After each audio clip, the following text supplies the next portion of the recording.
Welcome to the Slop Farm. Enjoy the video.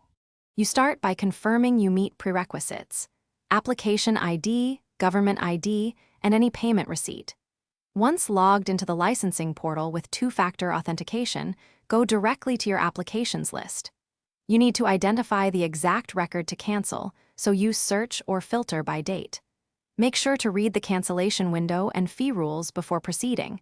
This prevents surprises later. Now click the application entry to open the detailed view, and you'll now take the core actions. Select cancel or withdraw from the application menu and follow prompts. When asked, enter a concise reason and upload any supporting documents. This speeds approval. Confirm your identity again if asked. Some systems require a selfie or ID scan. Before you submit, review the cancellation fee and the calculated refund so you know what to expect. Once satisfied, confirm submission and keep the cancellation reference number for tracking and future inquiries.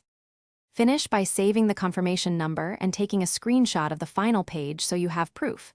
You'll receive an email and portal update. Check them within the stated processing timeframe and note refund dates. If processing stalls, use the cancellation reference when contacting support to speed resolution. A key troubleshooting tip: if the portal shows an error, clear cache, try a different browser or device, and retry before calling. Often that resolves transient issues quickly. Thanks for watching. Consider subscribing if we helped you today.